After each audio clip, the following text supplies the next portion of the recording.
Olá, então hoje faremos um seminário sobre leite.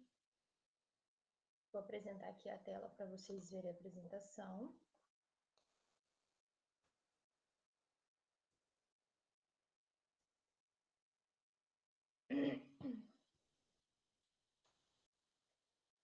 Certo? Bom, então nesse mês de agosto eu preparei um breve seminário sobre leite, tá? A gente vai discutir aqui basicamente a definição do que é o leite, alguns requisitos da legislação em relação à composição e qualidade, tá? Um breve estudo sobre os componentes do leite e uma pinceladinha em tratamento térmico, por que aumenta o shelf life. Bom, como a gente sabe, o leite está presente em todas as fases da nossa vida. Aí a gente pode perceber que é um produto, é um alimento que está presente em todas as fases da vida. E a gente vai ver que leite também é saúde. Apesar de muitas pessoas afirmarem que não tem necessidade, que a gente é o único mamífero que consome leite toda a vida, a gente vai entender que é um alimento totalmente nutritivo, muito importante, tá? Bom, em relação à legislação, o que é o leite? Segundo a portaria de número 146 do ano de 1996, anexo 4 do mapa, entende-se por leite, independente da espécie animal, o produto obtido pela ordenha completa e ininterrupta, de acordo com as condições de higiene, com vacas leiteiras sãs, bem alimentadas e em repouso, tá? Então, o leite é aquele líquido fisiológico produzido por glândulas mamárias, certo? Aqui está a portaria de consulta, tá? A legislação que faz o regulamento técnico de identidade e qualidade de leite, ou seja, que diz exatamente o que é o leite. Ainda nessa legislação, tem um adendo em relação à rotulagem. Então, por exemplo, comumente a gente vê caixinhas de leite escrito apenas leite integral, leite desnatado, tá? Sem a descrição de qual espécie é. Quando isso acontece, pela legislação, já indica que a origem é de vaca. Leite de vaca não tem necessidade de colocar espécie, tá? Apenas leite, o consumidor já deve entender que é o leite de origem da vaca, ok?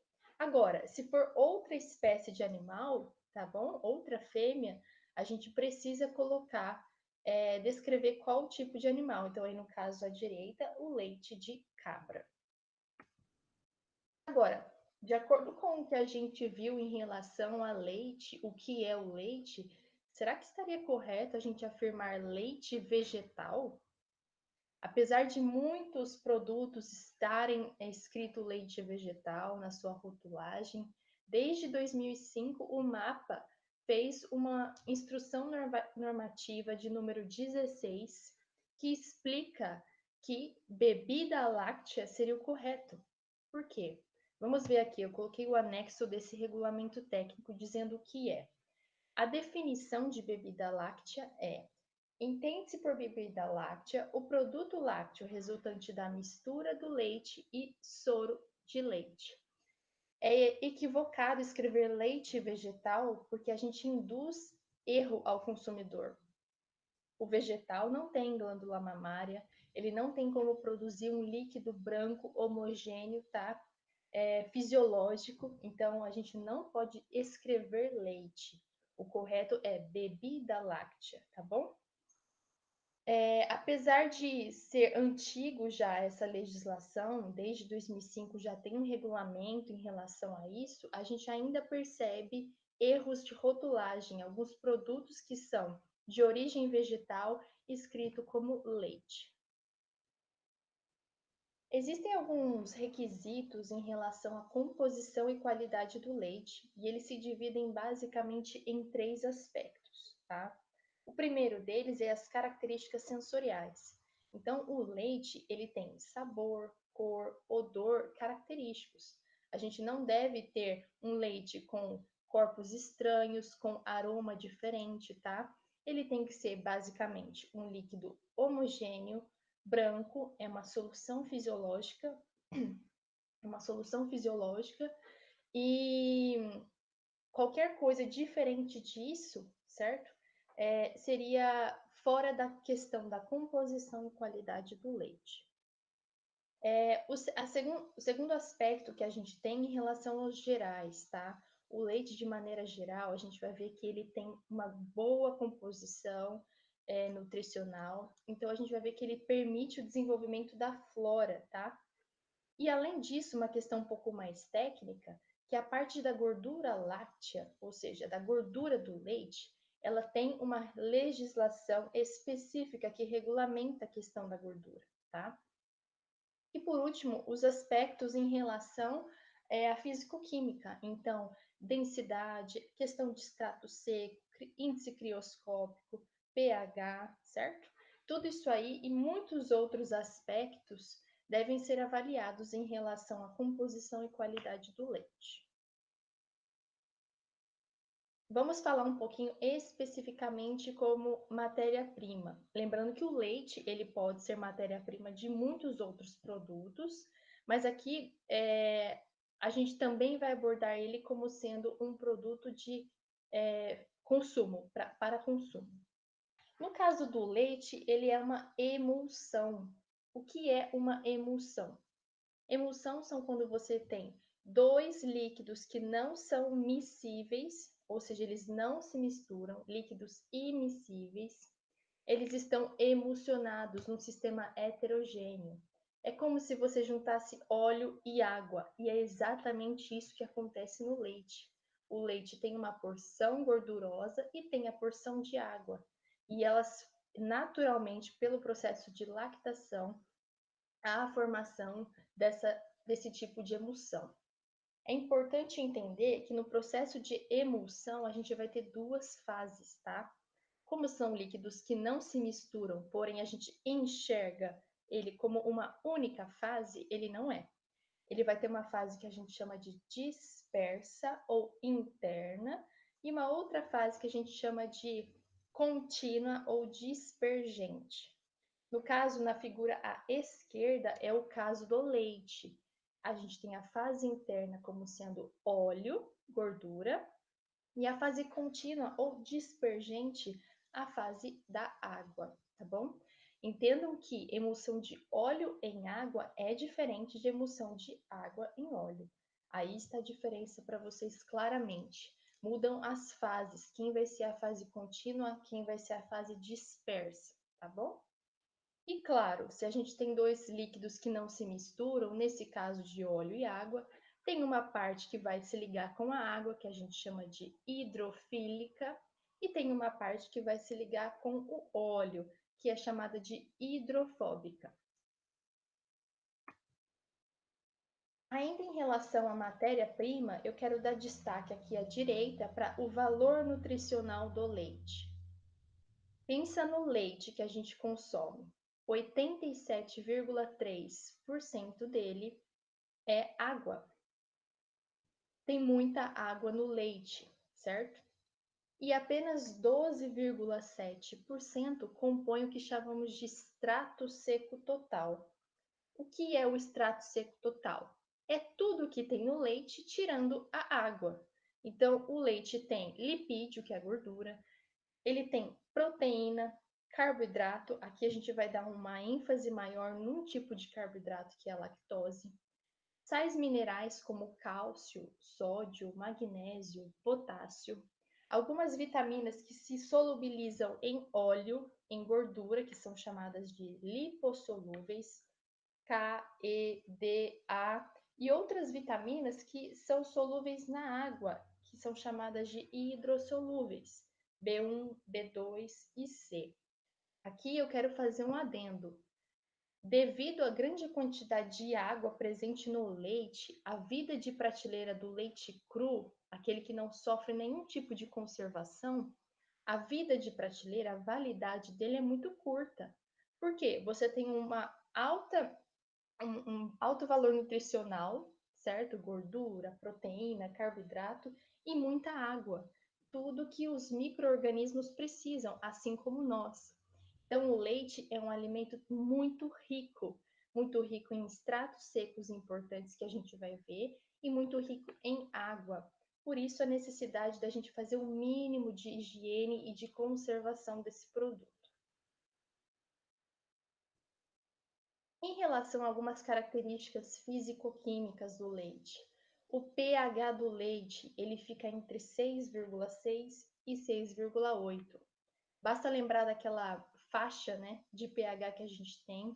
O pH ele varia de 0 a 14 e compõe alimentos ácidos quando o pH é baixo, alimentos básicos quando o pH é alto e na faixa do meio são alimentos neutros. Então, o leite se classifica como um alimento neutro, certo? E esse parâmetro aí, essa sigla AW, significa Activity Water, atividade de água.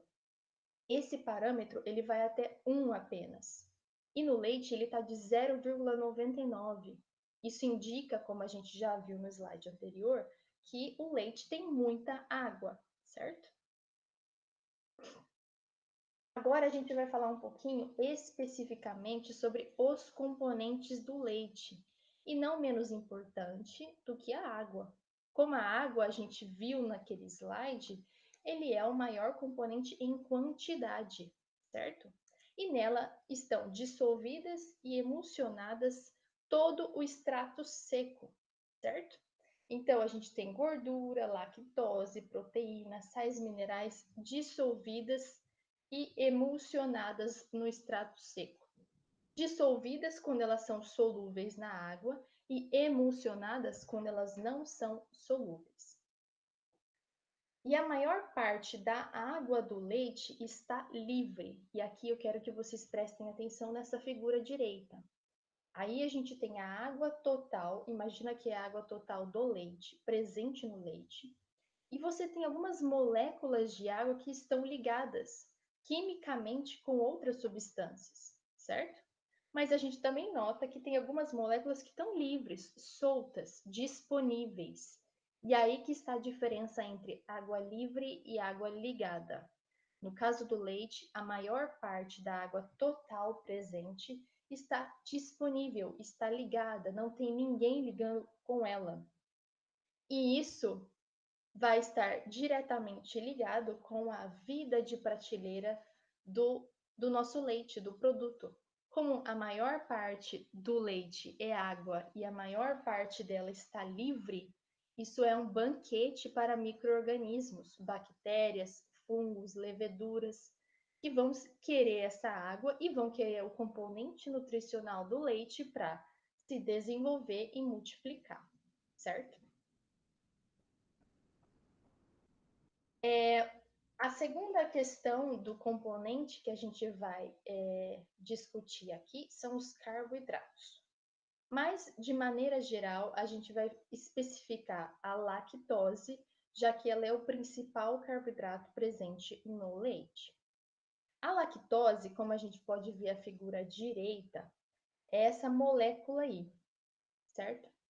Essa molécula, ela corresponde a 50% do extrato seco. Vamos retomar. Lembra que o leite, a maior parte dele, 87,30%, era água e 12,7% era extrato seco. Desses 12,7%, metade é carboidrato, metade é lactose, que é um açúcar. Quando a gente se refere a carboidratos, entendam como açúcar. Só que açúcar é uma maneira muito informal de dizer. A gente remete açúcar ao que a gente conhece, sacarose, glicose, que é do nosso dia a dia. Mas existem diversos tipos de carboidrato. Exemplo, a lactose que a gente está tratando. Ela é naturalmente o principal carboidrato do leite, tá? E ela vai compor de 4 até 6% do total do leite. É muita coisa. Agora, quimicamente falando, a lactose, ela é formada por duas unidades básicas que a gente fala de carboidrato. O nome de uma unidade básica de carboidrato é monossacarídeo. Então, a lactose ela tem 2 monossacarídeos, certo? Como você pode perceber na figura.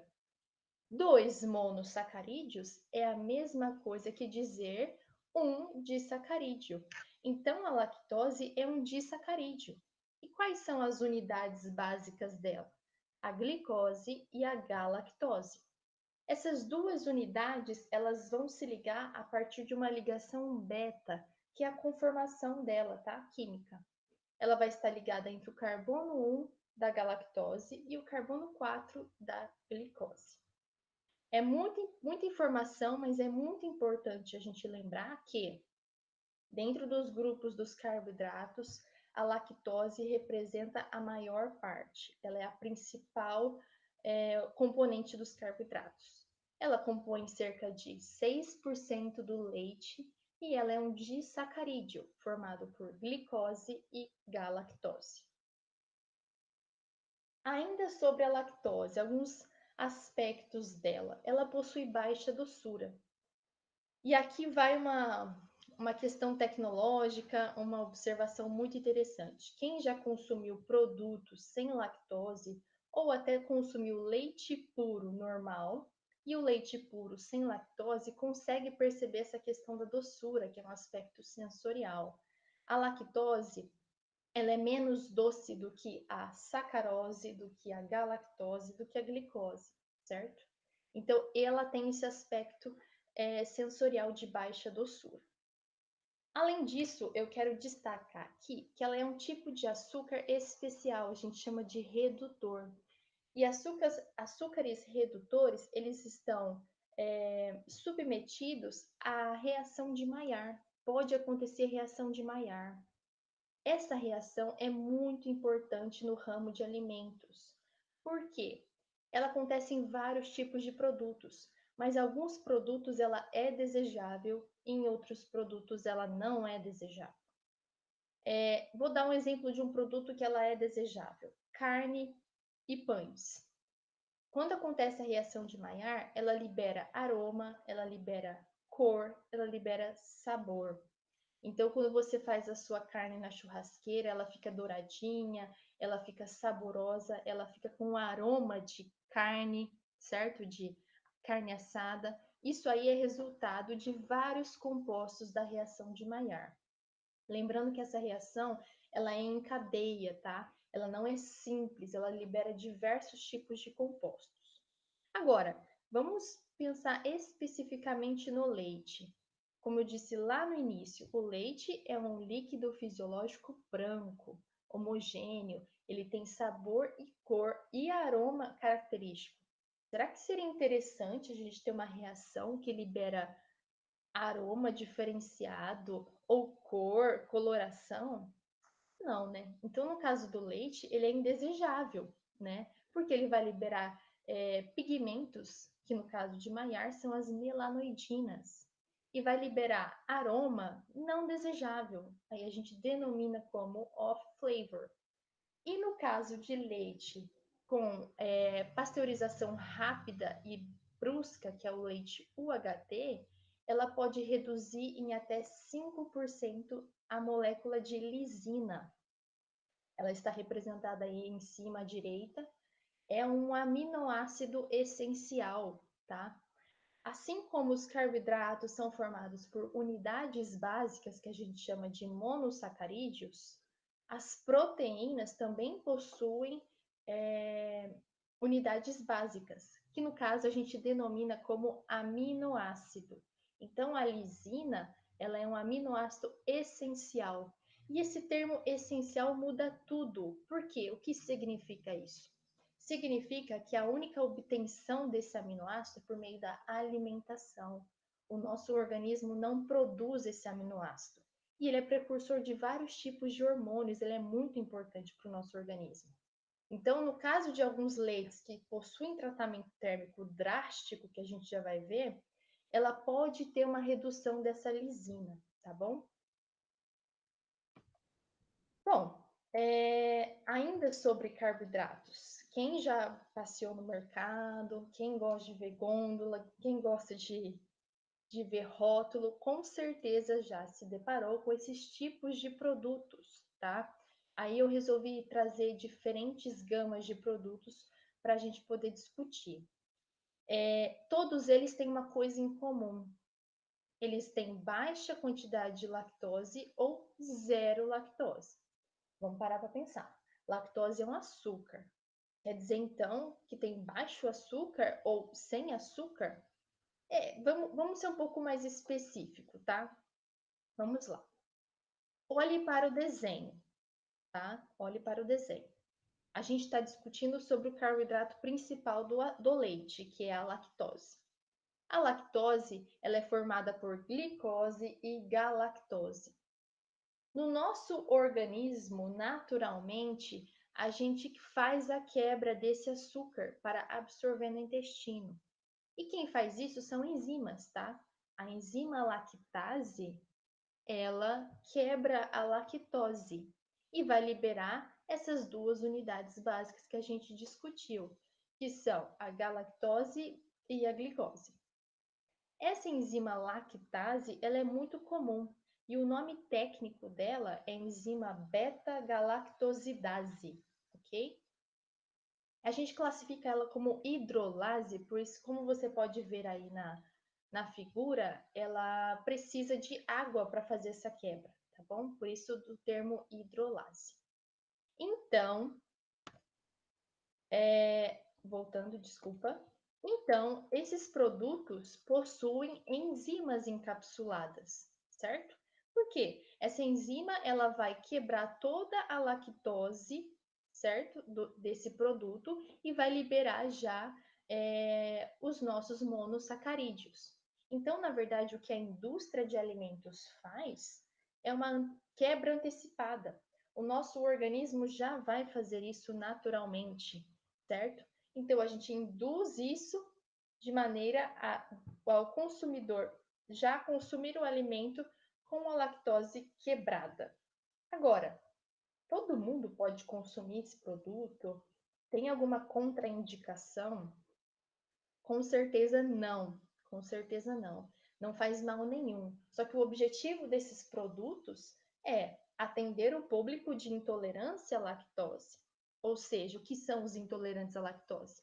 São pessoas que têm esse nível de enzima, a beta-galactosidase, ou mais comumente a lactase, de maneira muito baixa ou ela parou a produção. Se você não tem a enzima no seu intestino, você não vai conseguir fazer a quebra e não vai conseguir fazer a absorção. Ou vai ter dificuldades, entendeu? Por isso que as pessoas que são intolerantes à lactose, quando consomem produtos com lactose, elas sentem que não fluiu muito bem, que não foi muito boa a digestão, entendeu? Perigo não tem nenhum. A única coisa que a indústria faz é como se fosse mastigar. A gente mastiga toda a lactose e entrega ela já quebrada para o consumidor. Só que ela também tem outro foco, outro fator tecnológico importante. Em alguns alimentos, ela pode prevenir a cristalização. Com certeza vocês já consumiram algum doce de leite, algum leite condensado, mistura para sorvete que tem gruminhos. Você consome e sente que aquele produto não está liso. São aspectos sensoriais, tá? Não tem nada de contaminação, nenhum tipo de micro-organismo. Estamos falando de aspectos sensoriais. Essa enzima também pode ser adicionada em produtos para ela quebrar esse açúcar do leite, tá? Lembrando que esses produtos todos são derivados do leite. E ela vai prevenir que formem esses grumos ou que elas cristalizem e fica com aquele aspecto negativo. O próximo componente que a gente vai discutir são os lipídios, tá? Dentre todos os componentes que a gente vai ver aqui, os lipídios é o que tem maior variação. Eles variam devido ao animal, devido à raça do animal, à dieta dele, à fase de lactação, certo? Mas, de maneira geral, esses lipídios, grande parte deles são triacilgliceróis, certo? Que é um tipo de lipídio. Fosfolipídios, que são outro tipo de lipídios que tenham fósforo na sua composição, tá? E ácidos graxos livres em pequena quantidade, tá? Dentre os ácidos graxos livres que a gente tem, eles podem ser saturados ou insaturados. Saturados quando eles têm apenas ligação simples, tá? Que é a maior parte deles. Aí à direita eu coloquei o exemplo do ácido graxo saturado esteárico, tá? E em cima a gente tem o ácido graxo insaturado oleico, que é quando você tem uma ligação dupla, tá? Aqui eu quero fazer eu quero dar uma informação importante. Lipídios, hoje em dia, a gente encontra vários tipos de produtos, gama de produtos que são fontes de lipídios, tá? Acontece que hoje em dia, devido à disponibilidade desses produtos, muitas pessoas estão consumindo muitos produtos que tenham fonte de lipídio. Mas o leite possui essa fonte de lipídio e ela é muito rica. Ela tem triacilglicerol, fosfolipídio, que é muito, muito importante, ácidos graxos essenciais, tá? E esses lipídios do leite, ele serve também como um veículo para trazer vitaminas que só se solubilizam em óleo, em lipídio, que a gente chama de lipossolúveis, certo? A gente viu lá atrás a vitamina K, vitamina E, vitamina D, vitamina A. E todas essas vitaminas, elas são muito importantes para a nossa nutrição, tá? Então, apesar da gente relacionar gordura, lipídio com algo ruim, nem sempre, tome cuidado. Dependendo do ácido graxo que ela tenha, dependendo da composição, ela é fundamental. E como tudo na vida, tem que ter equilíbrio. Como eu disse, o lipídio é um dos componentes que mais variam em relação a todos os outros componentes do extrato seco do leite. Aí a gente pode perceber, a água é o que está no ranking, no top, que mais varia. Observe a última coluna, tá? De variação. Segundo lugar, a gente tem a gordura. Ela varia de 24 até 55 gramas por quilo de leite, tá? Então, a gordura, o lipídio, ela varia muito. Por exemplo, aí eu coloquei um exemplo de raças de vacas, né? E a variação dela em relação à gordura. Olhe só para a gordura especificamente, que é o lipídio que a gente está tratando. A gente tem a Jersey, Suíço, Zebu e vários outros tipos de raça, e elas variam muito em relação à gordura. Também há uma variação em relação ao açúcar e na proteína, mas ainda assim, o lipídio é o que mais varia, tá bom? Eu trouxe aí também um outro quadrinho mostrando os ácidos graxos presentes no leite da vaca holandesa. Existem vários tipos de ácidos graxos, tá? Os ácidos graxos, eles compõem os triacilgliceróis, beleza? E aí, no caso, a gente pode perceber que tem ácido graxo butírico, caproico, caprílico, cáprico, láurico. E entre parênteses, esse C4, C8 é o número de carbonos desse ácido graxo. No caso dessa vaca holandesa, a gente tem 3,39% dos ácidos graxos dela são do tipo láurico, com 12 carbonos. Ou seja, é uma grande fonte de ácidos graxos importantes. Aqui a gente vai entrar numa parte um pouco de legislação, tá? De maneira geral, a Anvisa, o MAPA, eles classificam o leite em relação a vários aspectos. Mas aqui eu quis trazer em relação ao teor de gordura, de lipídio, tá? Então você vai no mercado, você vai em qualquer lugar comprar leite, ele tem apenas 3 tipos de classificação quanto ao teor de gordura, tá? Ele pode ser do tipo integral. O leite integral, ele é padronizado pela indústria de alimentos como 3% de gordura, tá? Então, quando chega ao laticínio, pode ser, dependendo da raça, dependendo do animal, da fase de lactação, a quantidade de lipídio pode ser maior do que 3%, mas eles vão tentar padronizar a 3%, tá bom? Já o leite semidesnatado, ele vai ter de 0,6 até 2,9 de gordura de lipídio. E o leite desnatado, ele pode ter no máximo 0,5% de gordura. Ah, mas qual o objetivo de fazer essa classificação? Por que não é tudo integral? Por que não é tudo baixo? Tudo depende, tá? Do próprio interesse do consumidor. Tem gente que precisa de uma dieta mais regrada, não pode consumir muitos produtos com fonte de lipídio, tá? Então a gente tem aí essa gama de produtos para atender os diferentes tipos de consumidor. Se você precisa fazer uma dieta mais regrada em relação ao teor de gordura, é indicado o leite desnatado, certo? Em todas as marcas de leite, aqui eu não quis fazer menção à marca, mas em todas as marcas você vai ter essas classificações: integral, semidesnatado e desnatado. Agora, por que a gente consegue perceber que existe uma maior preferência em relação ao leite integral? O leite integral desse tipo de classificação é o que possui maior teor de gordura. E a gordura a gente sabe que ela auxilia na palatabilidade, no sabor. Algumas substâncias voláteis são solúveis apenas em lipídios, tá? Então, se você tem maior quantidade de lipídios, você vai ter mais quantidade de sabor, de substâncias voláteis, indicando um sabor melhor, tá? Além disso, a gordura auxilia na viscosidade, então é por isso que tem toda essa preferência em relação aos consumidores de leite integral. E aqui tem um videozinho, eu não vou passar aqui, mas vou deixar disponibilizado. É sobre como eles fazem essa retirada de gordura do leite. É um equipamento que chama desnatadeira. Existe desnatadeira industrial, existe desnatadeira manual, tá? A ideia é justamente colocar o leite integral numa centrífuga, certo? E ela vai sair em dois caninhos. Um caninho vai sair o leite desnatado e o outro caninho vai sair o creme de leite, a nata, a maior parte da gordura do leite, tá?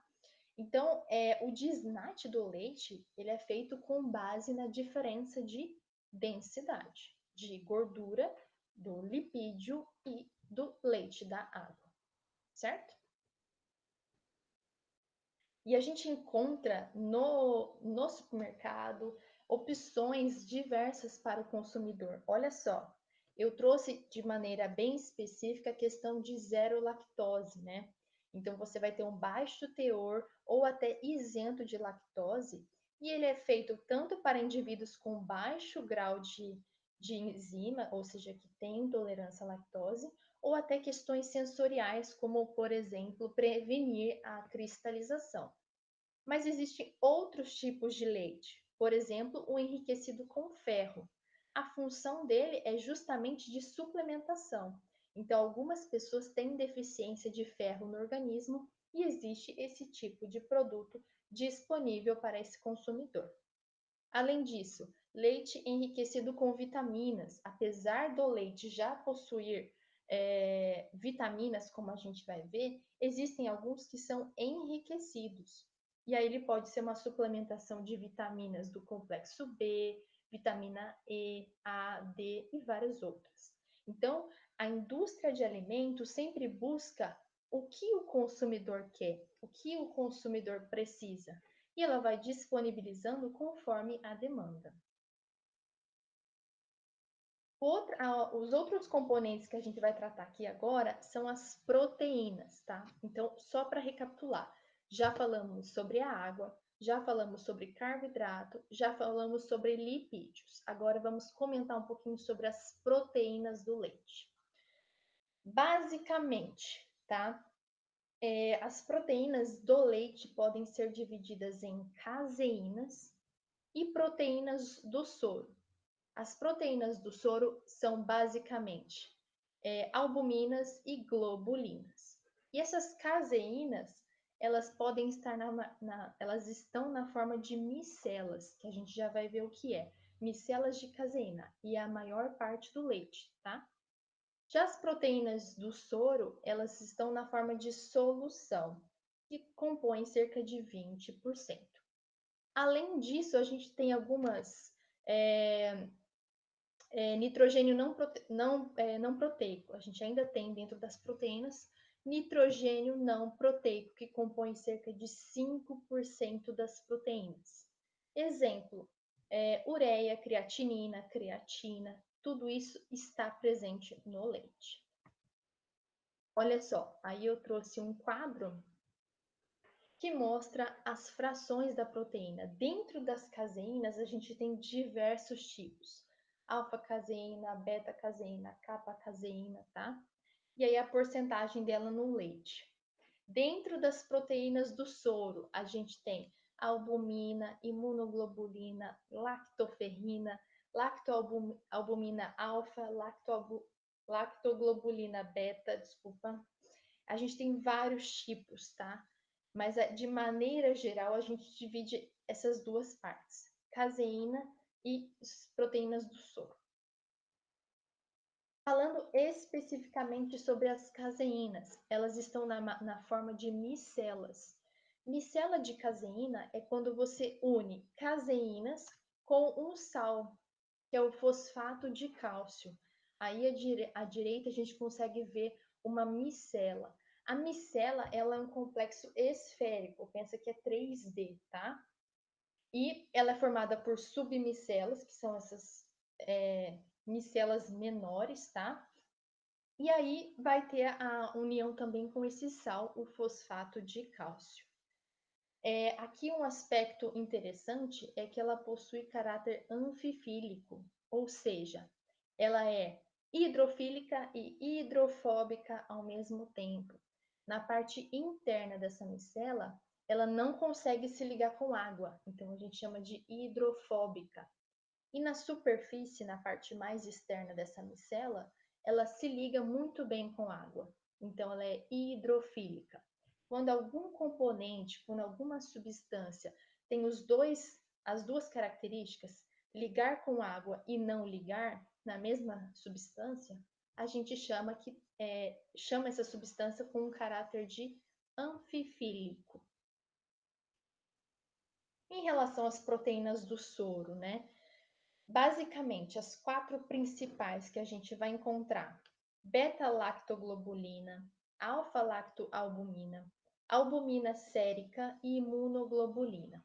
As duas primeiras, elas são secretadas e formadas nas glândulas mamárias.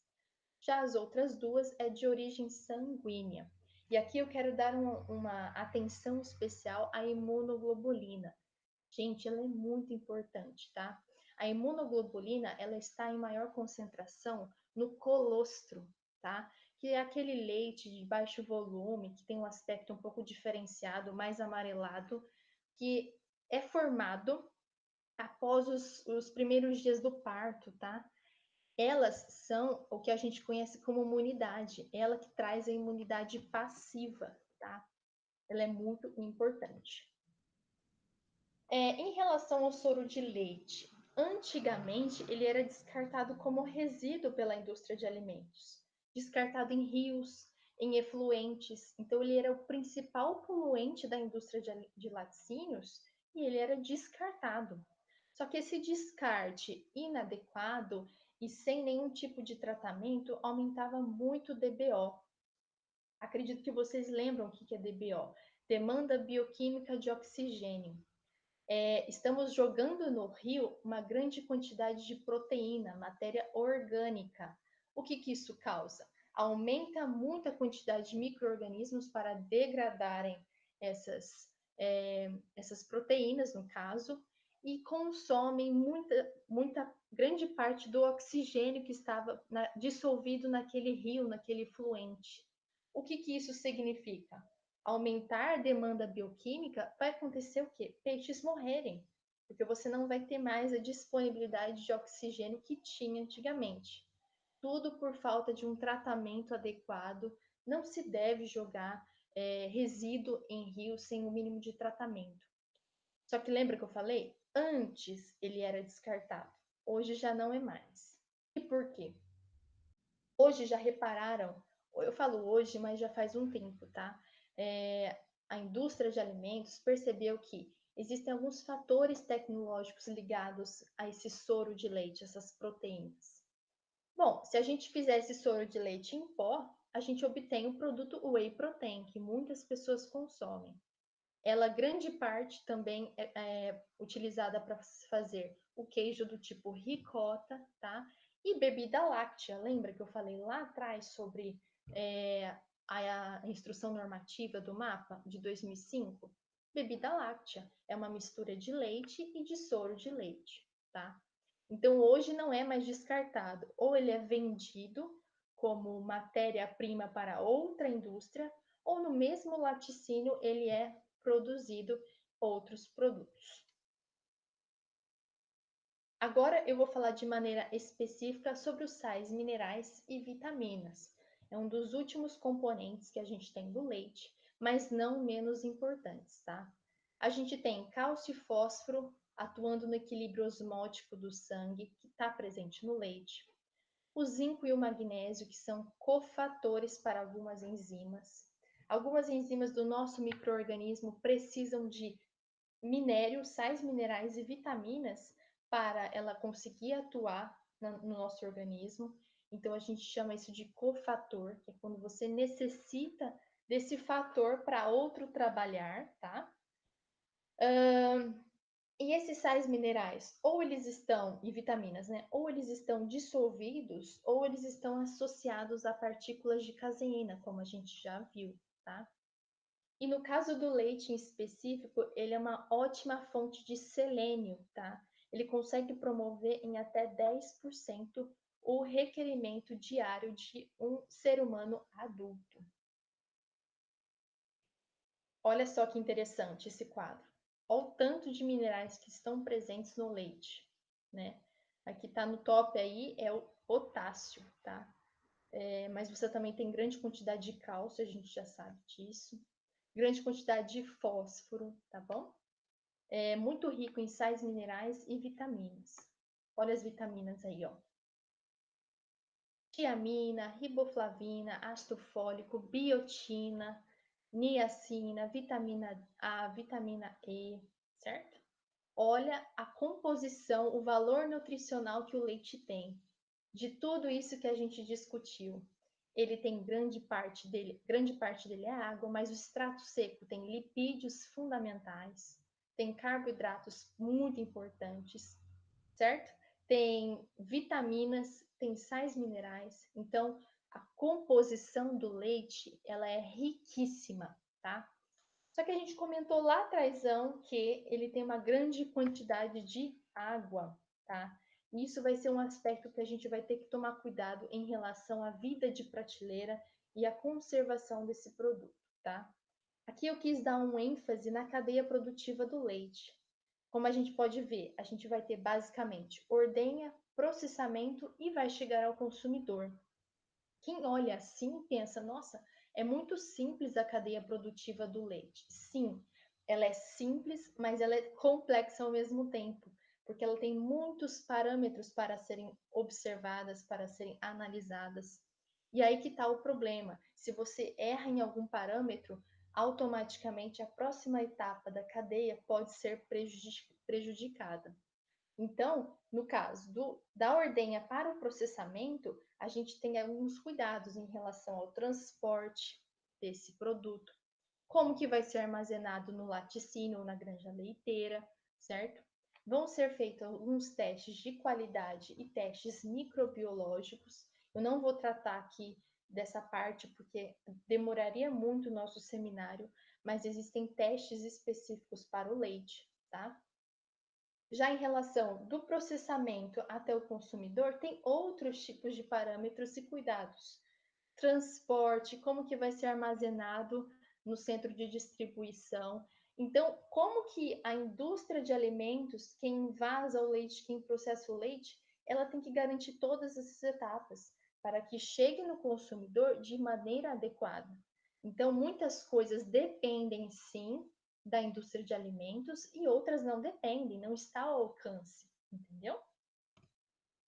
Por isso, é muito importante, tanto durante o processamento quanto durante a distribuição, a gente adotar alguns parâmetros que são muito comuns na indústria de alimentos. O BPF, que são as boas práticas de fabricação, e o PPHO, Procedimento Padrão de Higiene Operacional.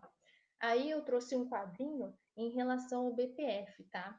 Essas boas práticas incluem o quê? As instalações devem estar adequadas, tem que ter um controle em relação à potabilidade da água, controle de vetores, higiene da instalação, higiene durante a manipulação, a embalagem, armazenamento, transporte, certo? Já em relação ao procedimento padrão de higiene operacional, o PPHO, eles vão olhar parâmetros como equipamentos, temperatura, manipulador, certo? pH e muitos outros parâmetros. Aí a gente pode ver que existem alguns tipos de fontes de contaminação por micro-organismos muito críticos durante a ordenha. É muito importante a gente buscar uma ordenha higiênica, tá? Uma ordenha controlada, porque o úbere, o ordenhador, os equipamentos e o ambiente são fontes de contaminação, tá? Então é muito importante a gente manter as questões de boas práticas para não prejudicar depois na qualidade, no tempo de prateleira desse produto, tá? A gente chama de shelf life. Então, ainda sobre a ordem higiênica, de maneira geral, o animal ele deve ser conduzido às salas de ordenha. Essas salas de ordenhas devem estar limpas e higienizadas. Lembrando que tem uma legislação só sobre a questão do ambiente, higiene do ambiente, até tamanho de parede, circulação de ar, certo? Tipo de piso, tem muitos tipos de legislação que vão regular isso, tá? Outra coisa, realiza-se a desinfecção com solução de hipoclorito de sódio e iodo, para a gente poder ter um mínimo de cuidado ali na hora da ordenha, tá? É, é muito importante essa questão porque evita mastite, a gente já vai explicar, tá? Os primeiros jatos de leite durante a ordenha devem ser retirados e analisados para ver se tem alterações de cor, se tem formação de grumos que podem indicar mastite. A mastite ela é uma inflamação da glândula mamária e ela é ocasionada por bactérias, fungos que estão presentes no ambiente, indicando que o ambiente estava sujo, insalubre. Então entrou em contato com aquela glândula mamária e vai causando uma infecção. Normalmente traz vermelhidão, irritação no úbere, tá? E aí, quando você tira esse leite, você tem que avaliar de que maneira está esse leite. E a gente tem que fazer uma desinfecção nesse úbere, tá? E claro, depois de término da ordenha, esse ambiente deve ser limpo, porque o animal ficou ali, consumiu, ele colocou dejetos, né? Então, tem matérias orgânicas que devem ser limpas. Aí a gente tem a foto de uma ordenha mecanizada, tá? Então aqui a primeira foto do meio é a desinfecção do úbere com a solução adequada. Depois a gente tem aqui o próprio equipamento de ordenha mecânico, não é mais manual. Nesse caso da direita, especificamente tem na fazenda Xandô. Eles produzem leite de alta qualidade e as vacas ficam nesse espaço e nessa roda girando. A roda gira bem lentamente, o animal é conduzido até esse local. Durante todo esse tempo, ela tem água fresca, alimento, ventilação, tá? É um ambiente totalmente controlado e que traga sempre bem-estar animal. Mesmo porque para a vaca, para esse tipo de animal, é um alívio, tá? Fazer ordenha. Imagina que a glândula mamária fica cheia de leite, pode causar problemas também. Então, assim que ela termina a ordenha, ela mesma já sai do ambiente e vai embora. Agora a gente vai falar especificamente sobre conservação do leite. O que a indústria de alimentos faz que dura tanto tempo o meu leite? Quais os tipos de tratamento térmico que a gente tem? Então, basicamente, a gente tem três tipos de tratamento térmico no leite. A pasteurização lenta, LHT, que é feita a 65 graus Celsius durante 30 minutos, tá? A pasteurização rápida, que é 75 graus Celsius durante 15 a 20 minutos, e o UHT, que é de 135 graus Celsius a 140 graus Celsius por 2 a 4 segundos. Todos esses tipos de tratamentos térmicos são depois feitos refrigerações, imediatamente depois é feita a refrigeração a 4 graus Celsius ou até abaixo disso. Uma coisa que eu quero destacar aqui, a indústria de alimentos, o laticínio, ou quem está tratando o leite, né, deve se atentar sempre em dois parâmetros: tempo e temperatura. Se você aumenta a temperatura, você tem que diminuir o tempo. É o caso do UHT. A temperatura é muito alta, então ele vai ficar só de 2 a 4 segundos. Vai dar o choque térmico, vai matar os micro-organismos que podem deteriorar o produto e também vai matar micro-organismos que podem causar doenças. Por exemplo, a gente chama os micro-organismos que causam doenças de patógenos. E os micro-organismos que podem prejudicar sensorialmente os nossos produtos de deteriorantes. Então, a gente trabalha sempre com esses dois parâmetros. No caso da pasteurização lenta, a temperatura é mais baixa, então a gente deixa num tempo maior, tá? O objetivo do tratamento térmico, vou repetir, é sempre buscar eliminar micro-organismos que possam deteriorar o nosso alimento ou nos causar doenças, os patógenos, e também, quando a gente faz isso, a gente consegue eliminar algumas enzimas que podem deteriorar também o nosso alimento. Normalmente, é aplicado o equipamento que se usa para fazer o tratamento térmico é o pasteurizador de placas, tá? Ele é bem eficiente e ele é utilizado normalmente nesse tipo de pasteurização rápida, tá bom? Aí, é um processo contínuo, existe diferença entre processo contínuo e de batelada, tá? Contínuo, como o próprio nome diz, o leite vai entrar pela tubulação, vai fazer todo esse tratamento térmico, sair e ser envasado, tá? Agora, no processamento do tipo batelada, é como se fosse um tanque. Então, eles colocam o leite, ali ele sofre esse tratamento térmico, ele é então higienizado, aí você tem que tirar esse leite desse tanque e colocar ele em outro local. Ou seja, tem um mínimo de manipulação ali. É de batelada porque você tem que pegar depois esse produto e manipular, tá?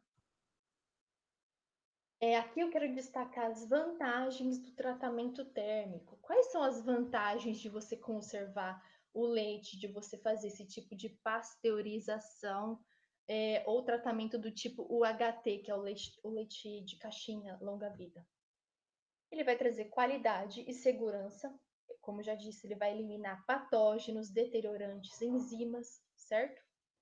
Vai reduzir a carga microbiana, vai aumentar a vida útil do nosso produto. E uma questão um pouco polêmica, mas sim, ela vai trazer alterações em relação à característica nutricional? Vai. Só que de maneira pequena. A gente viu que no caso da lisina era só 5% da perda, tá? Mas como tudo na vida, existem desvantagens. As desvantagens do nosso tratamento térmico. Ela altera o sabor, por isso que todo mundo comenta que leite de caixinha é diferente de leite da fazenda.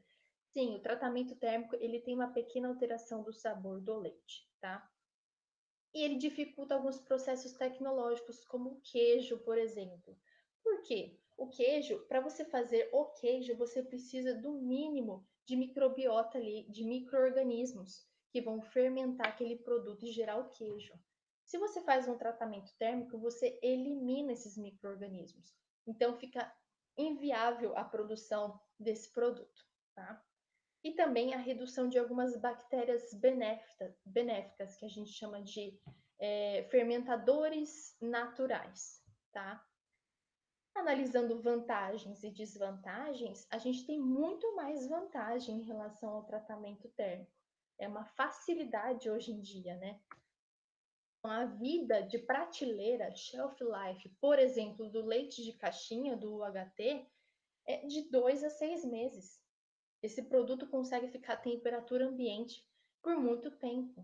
Por quê? O tratamento é a alta temperatura, a gente elimina até 99,99% dos micro-organismos, enzimas que possam deteriorar, certo? Nossa, mas 99,99%? Por que não põe 100% logo? Não tem como a indústria de alimentos garantir 100% de eficácia, tá? Não tem como a gente matar exatamente 100%. Então a gente chega no nível de esterilidade que a gente chama esterilidade comercial.